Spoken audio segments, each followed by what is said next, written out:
The 84-year-old was last seen in her home in Tucson Saturday night.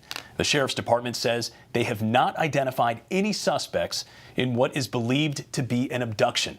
Now let's bring in ABC News' Trevor Alt live from Tucson, Arizona with more. Trevor, FBI beefing up agents on the ground there. What more are we learning? Well, Mola, sources tell me and our colleague Josh Margolin that essentially the FBI is sending in reinforcements here to Pima County. The Pima County Sheriff's Office is still going to be leading this investigation, but the FBI essentially realized that they need extra help, so they are significantly increasing their manpower here on the ground. That's how the footprint was described to me by the sources, a significant FBI presence. And what that means in part is they're going to have a supervisor leading a task force here that includes a number of experts on things like technology and data collection and even hostage negotiation, trying to support local and law enforcement here as they have been inundated with hundreds of tips, but still, as you said, have not identified a suspect in Nancy Guthrie's believed abduction. And now we are 4 days into this search. Of course, it is an incredibly high-profile case. So far, though, seems to be very difficult for law enforcement. The FBI is hoping that this increased presence could help them bring Nancy Guthrie home.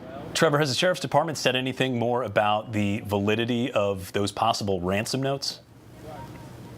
No, they've been very strict in the language that they use, Mola, regarding the potential ransom notes and also any other tip that they've received so far, which is simply that they are investigating all leads and taking it very seriously. So the background on these unverified but potential ransom notes is that they were sent to a number of different TV stations, a lot of them local, including our ABC affiliate K-Gun, and those were forwarded to law enforcement. It's not clear whether or not they are legitimate. Law enforcement is looking into whether or not they are valid ransom notes, if they are connected to the case, or if they're potentially just someone trying to take advantage of the Guthrie family during a very difficult time. At this point, it isn't clear. Law enforcement is only saying they are investigating the note, as they are investigating every other tip. That is hundreds of tips that have come in. They say they are taking them all very seriously. That includes every other crime that has happened in the area recently, but they're not saying much more than that in terms of what might be guiding them in a specific direction.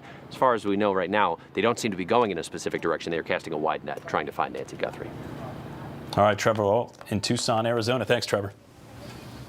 Well, for more, let's bring in ABC News contributor and former Secret Service agent Don Mihalik. The FBI, as you know, Don, is sending in additional resources. What does that suggest to you?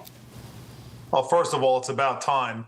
Law enforcement is best done when it's a team effort, and bringing in the FBI brings in tremendous capabilities and resources that most local agencies don't have. The FBI is going to be able to surge its personnel, its evidence response team. It's going to be able to surge its technological resources to be able to track cell phones, to look at camera surveillance quickly, to mobilize its lab in the case of the DNA evidence, and also to look at this letter, alleged ransom letter they got, and really break down and try to figure out if it's legitimate or not. No law enforcement agency in this modern age should be doing anything alone. They should always be working with other agencies. Coordination is key. And in this case, I'm happy to see that the Pima County Sheriff's Office finally brought in the full resources and capability of the FBI. So maybe they can make some traction on this case.